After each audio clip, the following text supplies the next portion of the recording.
Powered by Sports Interaction, Canada Sportsbook.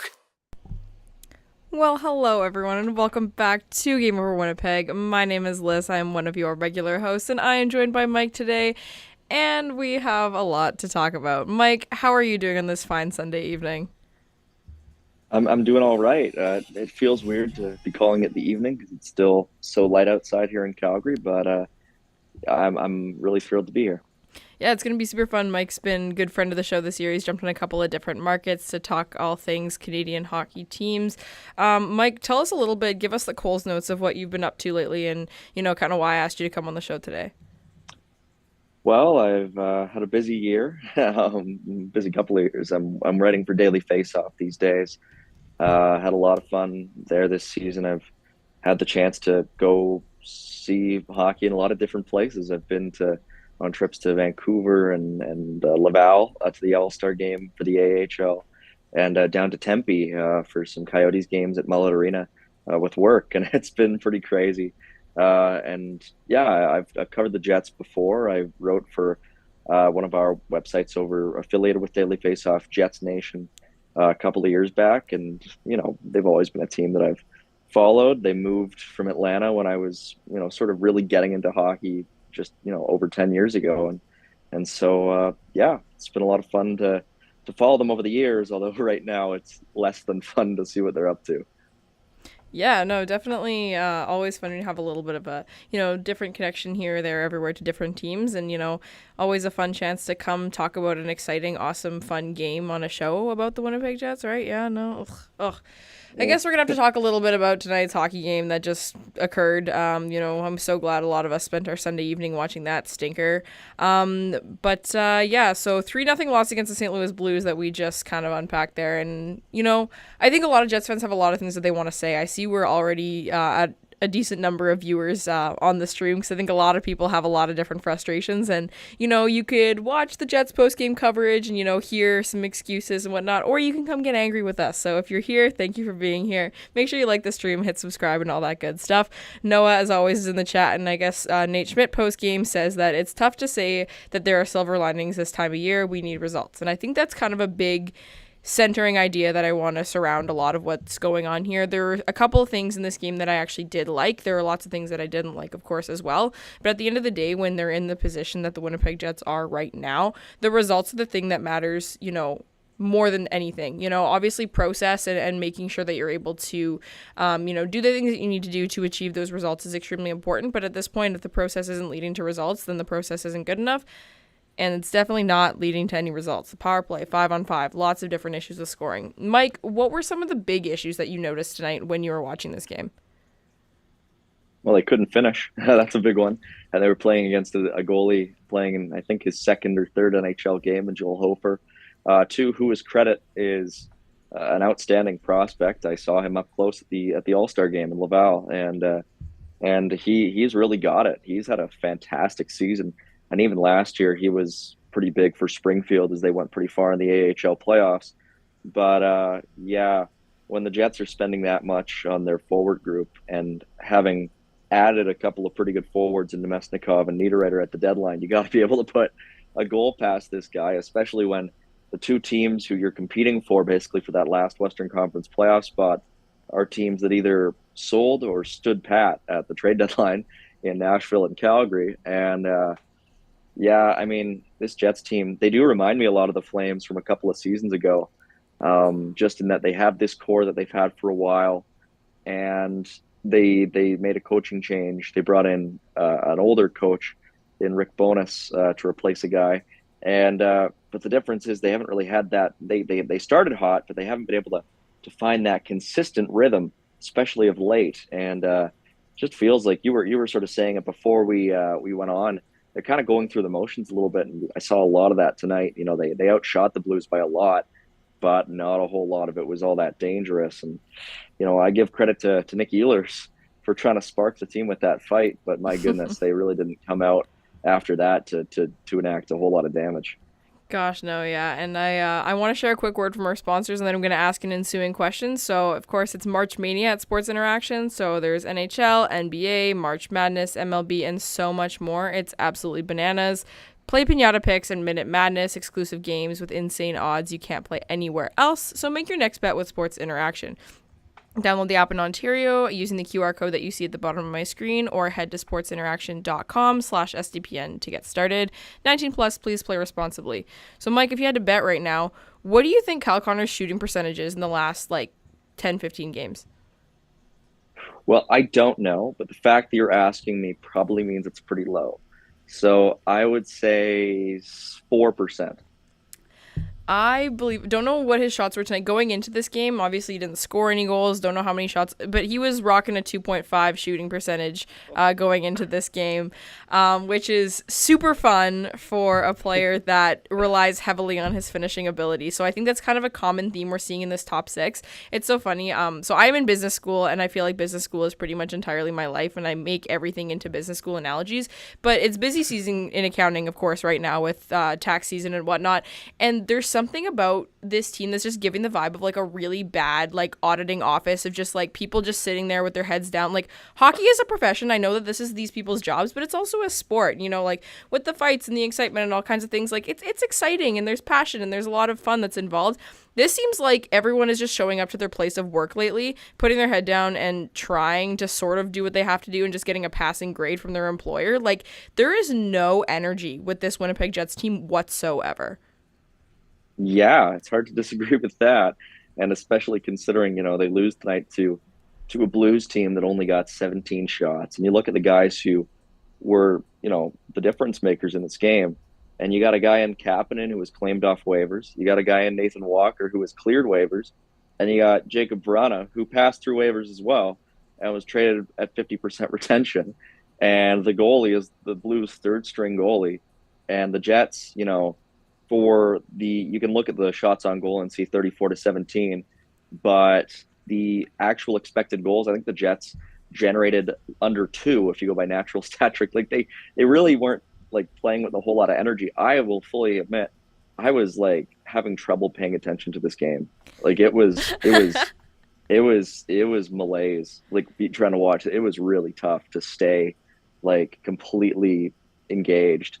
And I can't imagine what it was like on the bench because, goes into an overarching run of not great hockey for this Jets team. And if the Flames were even remotely competent right now, this would be pretty different.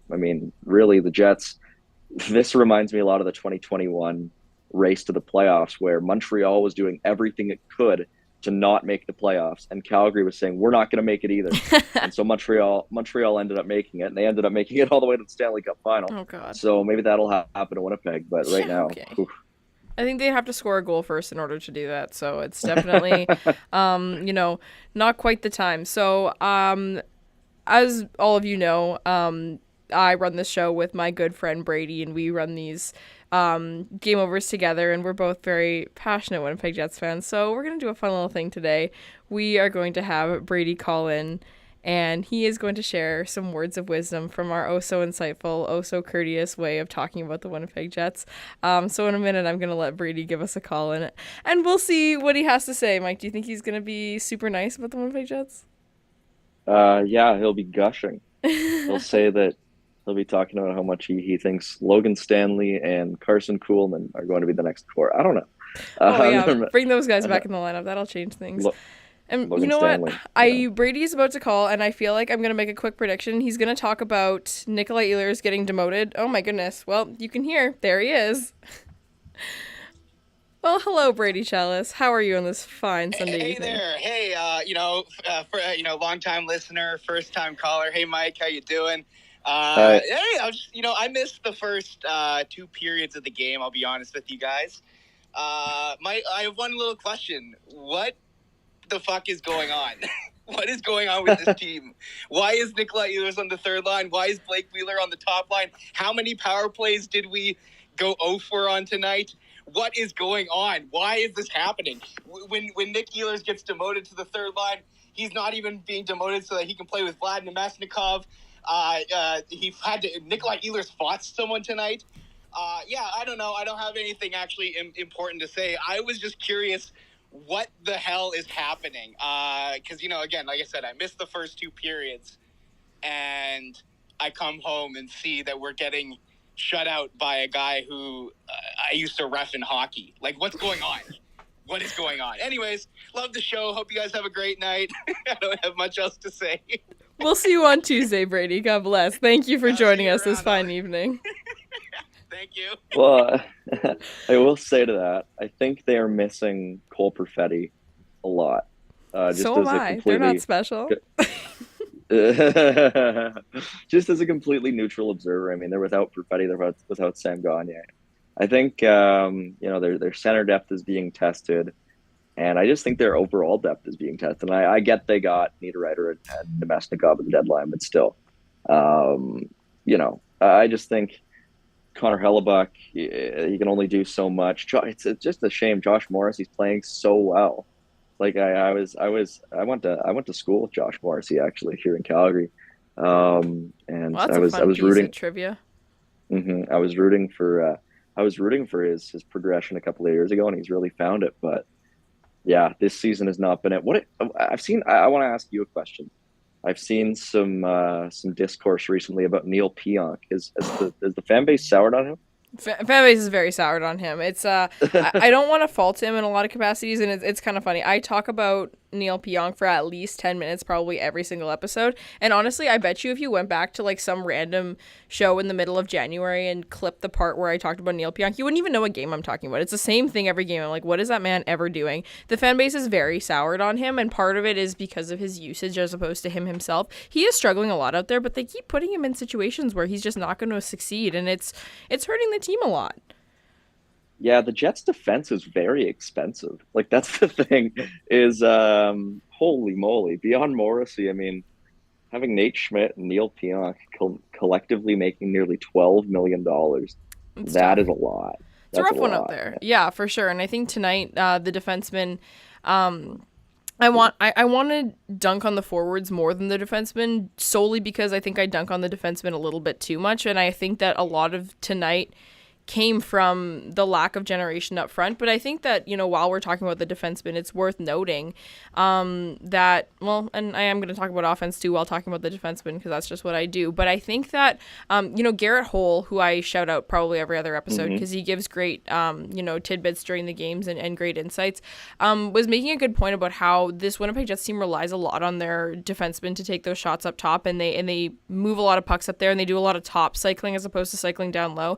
And I find that they are playing teams as of late that react well to defending shots from up top. Like the Winnipeg Jets aren't getting enough traffic in front. They aren't getting enough shots through and all those kinds of things. And I just think they're not adjusting their style of play very well to deal with these situations. They're shuffling the lines before they're shuffling the way that they're generating their chances, and I think that they need to do a better job of putting more, it's so easy to go on here and say you should simply get more high danger shots because every team would like to get more high danger shots. That's kind of the way hockey works, but I think they need to just get more shots in general from better spaces and not rely so heavily on those defensemen up top. I don't know. What do you think?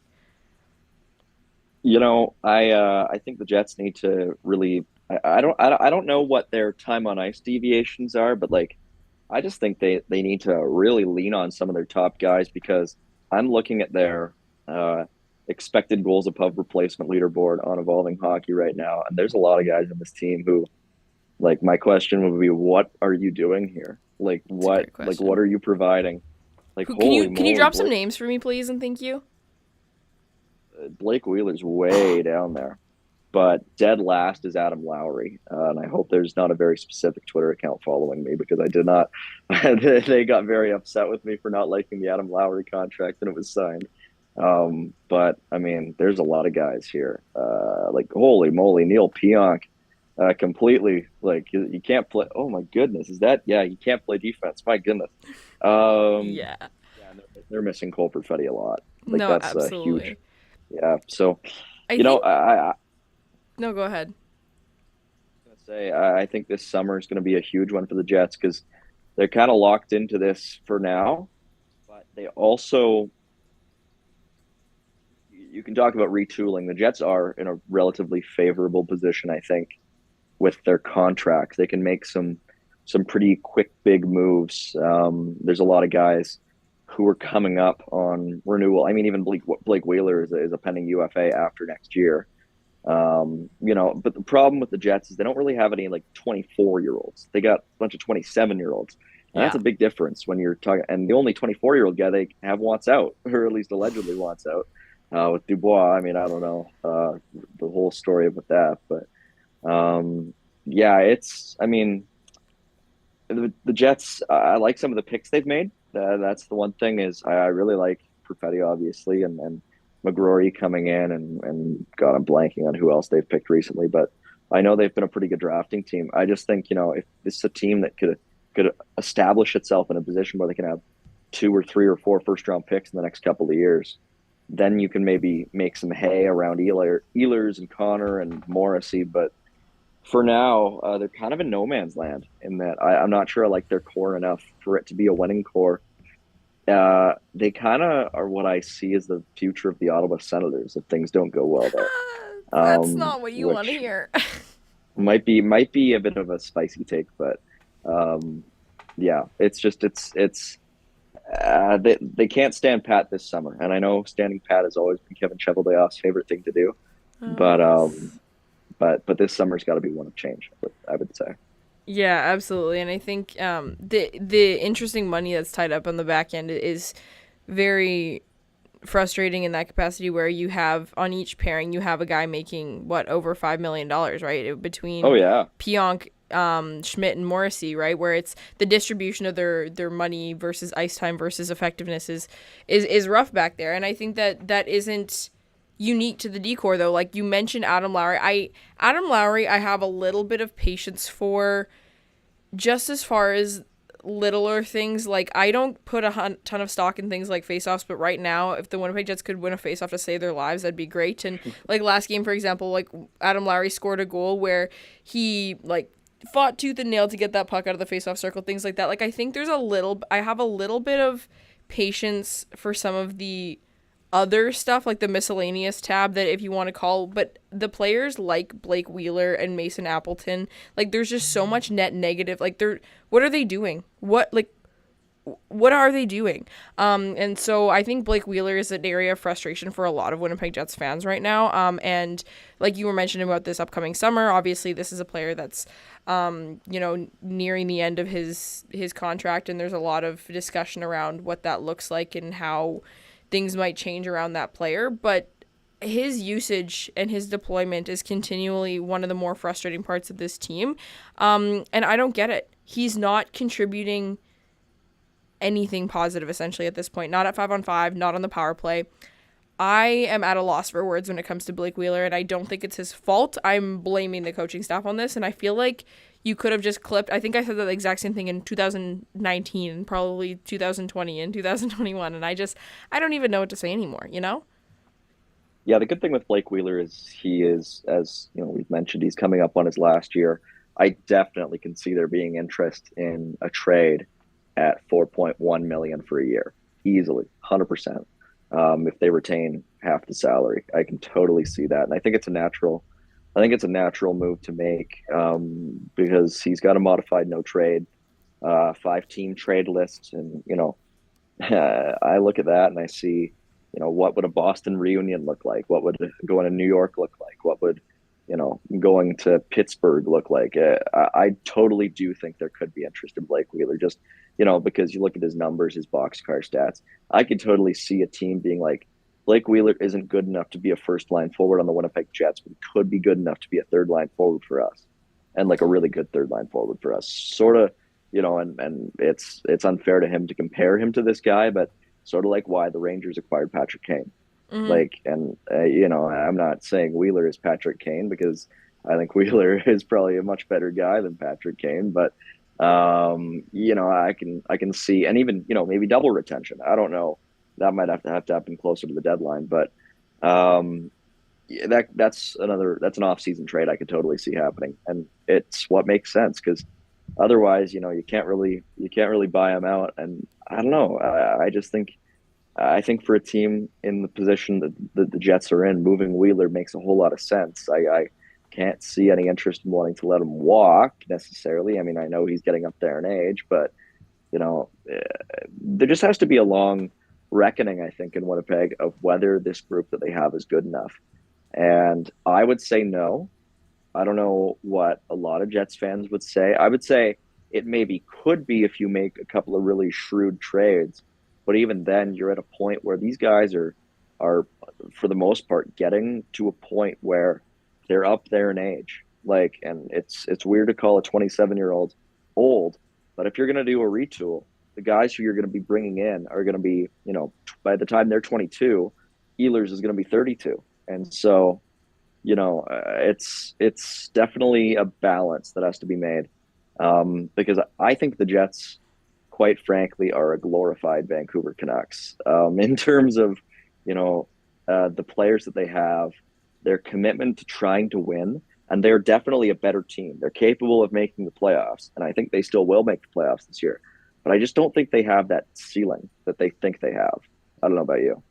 Yeah, no, I agree. And I think Lucas is in the chat saying it's time for a GM that does something. And I agree in the sense where I think that they do have some pieces that have the ability. But no, you could take the 5 best players in the NHL, and if you don't give them a supporting cast, it's not enough in this competitive landscape that is the NHL today. So I think that, it's the tertiary moves and all those extra things that are extremely important. And, kind of just committing in one direction or another. And I think that that's something that the Winnipeg Jets, I was talking about it last game, or yesterday, I guess, Jeepers Creepers. This time is an illusion. The Winnipeg Jets keep playing the same hockey game over and over again. I feel like it's Groundhog Day. Like, I don't even know what day it is anymore. But where, they have players like Nikolai Ehlers who, doesn't kill penalties and who's on, who plays in matchups that favor players who are more offensively gifted, all those kinds of things, because the Winnipeg Jets coaching staff can come to the conclusion that a player like Nikolai Ehlers is more offensively gifted than defensively. I think that that's a pretty reasonable conclusion to come to. And yet, in games like this, where they need offense, they start relying really heavily on their depth. And it's like, but that's not what your depth is for. So why do you think they're magically going to be the ones? I know that there's nothing coming from the top 6 right now. Pierre-Luc Dubois, people are talking about him a little bit in the chat, and we could talk about Pierre-Luc Dubois for a while. I know he's coming back from injury, but there's just nothing there right now. That man looks dead in the water. Like, there's no energy, and that's the most exciting part about watching Pierre-Luc Dubois play hockey every night, is just knowing that there's that fire in his belly that's extremely fun, and it can fire up the team like crazy. He'll be the one that'll go and take that extra shot in the boards, and then all of a sudden he'll draw a penalty, and then the Jets will score, and it's exciting. But none of that is happening right now, and I know it's not coming from the top 6, but why are you expecting guys who at the best of times are scoring 1 goal in every 15, 20 games to, rejuvenate some offense here? It's just not going to happen. So I'm really frustrated with a lot of the deployment of the particular forwards that they have right now. The demotion of Nikolai Ehlers doesn't make any sense whatsoever. The promotion of guys like Metalainen and stuff like that to play more minutes in situations where you need to score doesn't make sense. It hasn't made any sense to me all year, and it didn't make sense tonight, and it didn't work, and color me shocked. Yeah, pretty much. I mean, the Jets, their depth is not at the level that you would expect when they pay so much money for it, is what I will say. I guess, they pay money for some of it. I mean, guys like Adam Lowry and Appleton are being paid. But you would think, Saku Manalainen, he was out there a lot tonight. Like, I was noticing him quite a lot. And, they acquire, I don't know, I'm not as in tune with Rick Bowness. Is there a sense that, because I know in Calgary, there's a big narrative around Daryl Sutter not wanting to play young players. Is there a narrative around Bowness playing these depth players over young players, or is it over the top players that's more of a concern? Because there's 2 different very schools of that. And I would say the 2 different schools kind of go forward versus defense. I don't think, to me, it's top players on the forwards and young players on defense. Obviously, we could talk about Ville Heinola forever. That's a player who didn't get much of a leash under Rick Bowness. And Dylan Samberg even has been one of the most reliable Winnipeg Jets defenders all year. And even still, he plays very sheltered minutes, as opposed to someone like Neil Pionk, who would benefit from playing those sheltered minutes, where Dylan Samberg could take a little bit more of a challenge on. And I think it would create a higher, a net positive between the 2 of them, to be completely honest. That's how good I think Dylan Samberg is. So I think that there's a little bit of reluctance to trust the young players in the back end. And And up top, I don't know what it is because Kyle Connor has been bad. Like, straight up, if you went and found that guy on the street and asked him if he's been good lately, he would say no. Like, he knows he's been bad. Everyone knows he's been bad.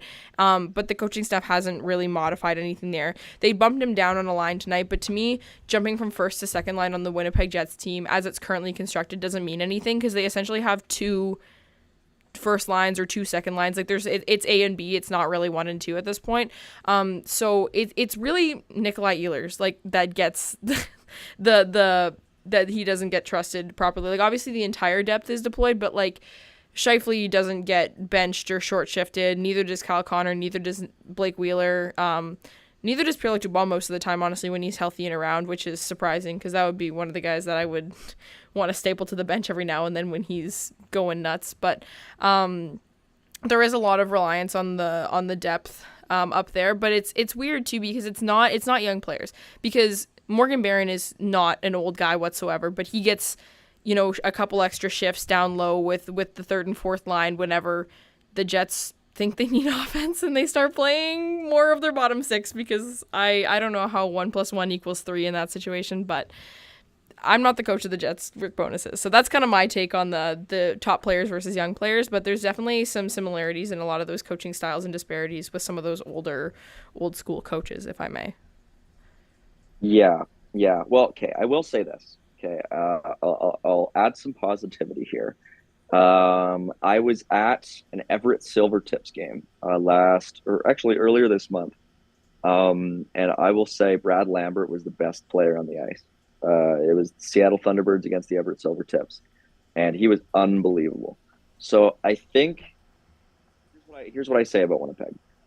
They are going to be one of the most fascinating teams to follow off the ice for the next 2, 3, 4 years, because just purely because of the way that they've been built, and they were brought in as a core of guys, and that core has remained largely intact, minus Patrick Laine being traded, and they are coming up to a point where this is going to be a team that's under a microscope, sort of like Calgary was when Kachuk and Gaudreau left, where that there are going to be decisions coming up on like 4 or 5 core players almost at the same time, like one after the other.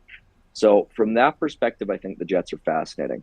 From virtually every other perspective, I don't think they're fascinating, and primarily that's located in the on-ice play, because I just think, I don't see a window and I don't see a high ceiling. And so that is they're a team that basically has to hope for what Rick Bowness accomplished in 2020 with Dallas, where you sneak in and you make it far. And that's, I find, always super uncompelling to watch. But I do think that if the Winnipeg Jets were to go into a quick retool mode, sort of like what St. Louis just did, where they traded away Tarasenko, they traded away Ryan O'Reilly, they might do some more of that with Braden Shen and Colton Parayko. I think you can make hay here with some of the guys you got coming up, because Brad Lambert, I really do think is, I think he's a guy who fell way too far in this past year's draft. My God, he was unbelievable when I watched him for the Thunderbirds. He was like, he's playing on a team with Dylan Guenther, and he looked way better than Dylan Guenther. And Chaz Lucius, I like. Cole Perfetti, I like. It's just a matter of, who is going to be around these guys when they come up. And I've got a buddy who talks a lot about, having a wave model of rebuilding. And if you just add more picks to supplement these guys, because, you got a first-round pick this year, it kind of it's incongruous with trading away a second-round pick like they did this past deadline. But and I see somebody in the chat saying Connor Hellebuck is the window, and I don't know if I agree at this point. When Connor Hellebuck is 29 and a year away from UFA, do you want to re-sign Connor Hellebuck? Because that's I think the biggest inflection point the Jets have is Hellebuck and Scheifele and Ehlers. Do you really want to be on the hook for that guy going to age 37, 38? Or do you want to buy when his value might be at its highest? That's a big question, I think. Connor Hellebuck is the tough one here, because I think Brady's right in the chat where this was the window when they had him, because you need a goalie. You just do, especially with the kind of hockey that this Winnipeg Jets team plays, where obviously right now is a little bit weird, but usually they're so offense heavy in a lot of areas, and they rely on their goalie to bail them out and just hope for the best on the back end, because they're able to hope for the best. So I think that as good as these players are around them, like we see it in Edmonton, right? Like, honestly, that's exactly what you see in Edmonton the last couple of years, where they have some really good players. And obviously Edmonton needs a little bit more depth across the board, especially on the back end when it comes to their defense. But Edmonton would be in a completely different situation, and I fully believe this, if they had a Vezina winning goaltender. It changes everything. It tips the scales in any direction to have. So I think without Connor Hellebuyck, they're going to be in rougher shape, and they're going to need to make more changes and move more pieces. And I don't know what it looks like moving forward with him. I feel like they're going to let him go, because that poor man doesn't deserve this, or doesn't deserve what this team is putting him through. But I don't know, because I don't see them moving forward without them. There's no backup plan. We have nothing internally. Good goalies don't grow on trees. I really don't know what that looks like, but Brady says they either need to see the writing on the wall and trade him or extend him, and I agree. Like, I think shutting it all down is honestly where they need to head in the direction of at this point. I don't have enough faith in a lot of these players. They haven't done enough for me to think that they can have a Stanley Cup winning team built around them. But I don't know. It'll be interesting. And like even tonight, for example, I think I struggled with off the rush, watching them try and pass the puck and just not opening up lanes for each other, and little things like that just bother me a lot when I watch this team. And I'm like, I don't believe in you. I don't believe in them. The only player I believe in is Connor Hellebuyck. And I also believe in Cole Perfetti. I think that's a super unique player who's a ton of fun, and I honestly think that I have so much faith in him that if they wanted to commit in the right direction and bring in a couple of guys who would be 2-3 years younger than him and let him develop and become the Patrice Bergeron-esque with, like, not that he's Patrice Bergeron, but that type of player that can bring up some younger players with him and be that voice of reason, the conscience on a lot of different lines, and be very versatile and all those kinds of things, I would almost have the buy-in. But I just don't believe in this team's ability to build enough in one committed direction. So that's a non-answer to the Connor Hellebuyck thing. I don't know what to do about him, but I don't think that this team will win anything without him. So yeah, I don't disagree. I would say if I was the GM, and no NHL team in their right mind would hire me, but I would, if you move Hellebuyck, you pretty much got to move everybody else. And I see Brady in the chat saying pretty much the exact same thing. And but I mean, I wouldn't move everybody. I would keep Morrissey, and I would keep Connor. That's what I would do. And then beyond that, I would explore the market, obviously, for Wheeler. I would probably explore the market for Scheifele. I would probably explore the market for Ehlers. And Dubois probably too. And you rarely. I don't even care. Get it. Rarely see NHL GMs go on such an aggressive fire sale with guys who are still in their 20s. I mean, if you look at it, the last two teams were probably Chicago and Arizona. I struggle to conceptualize this Jets management and ownership wanting to go down that path. And I don't think they do it quite as aggressively. But at the same time, there's absolutely no point in trading Connor Hellebuyck if you're not going to trade anybody else. But if you trade Connor Hellebuyck, there's also no point in keeping anybody else. So it's just I think you can be plenty bad and be able to recoup a ton of value with those trades and add a bunch of good players in the draft and be bad enough to make a good pick if you keep Morrissey and if you keep Connor, because I think they're the two guys who I think make sense as sort of a longer term pieces to have around alongside Perfetti and Lambert and whoever. But beyond that, I see a lot of guys who I don't think build a contender by themselves, but I think would do a really good job of filling out contenders elsewhere. And that's what I think the Jets should be pursuing. Now, whether they do that or not, I don't know, but that's just my take. For now, I guess it's, you got to listen to what they're saying and just focus on the game on Tuesday. Yes, the game on Tuesday. I am going to that game. I think I've been to one Winnipeg Jets game all year because either I'm doing this or I'm busy and making Brady do them for me. Like, poor Brady has had to do so much to accommodate my schedule, and I'm coming out of my busy season. So I've been, my mom was like, "Are you doing the game on Tuesday?" And I was like, "No, I'm not." She's like, "Do you want to go to the game?" And I looked for 30 seconds, I looked at my calendar, and I was like, Yes, I do. That sounds great. So, excited to do that. Excited to boo the power play in person instead of on my couch. It's going to make me feel more human and sane as opposed to, just giving them a big thumbs down from my living room. But looking forward to Tuesday. At this point, things like the power play, not expecting any form of change whatsoever. I think that, going 0 for 3, 0 for 5, 0 for 4, whatever, over the last couple games, granted against decent opponents, but I mean, when you have finishers like the Winnipeg Jets have, you shouldn't be going 0 for anything on a power play. I don't think that's going to change much. All I can ask for from this team is a little bit of energy and make it at least look like you care and want to be there and want to win a hockey game, because that's just not what I'm seeing from them right now. So I think that that's going to be the big thing that a lot of Jets fans are going to be looking for, is just a little bit of that excitement. I don't like fighting in hockey, and I hope Nikolai Ehlers doesn't have any, concussion or anything like that from getting, dogged by Braden Shen. But, things like that sometimes are needed from a team. Just get something exciting up in there, like get the team fired up and excited to be there and playing hockey. Like, that just hasn't seemed to be what it's been lately. They look like a bunch of people from the finance portfolio of a business after lunch on a Friday. It's just like, I'm here to pass the time and count down the clock because I'm not getting anything started. That's really the vibe they're giving right now, and they need to look like a team who has 11 games left in the season and is fighting for a playoff spot, because that's what they are, and they're not showing it.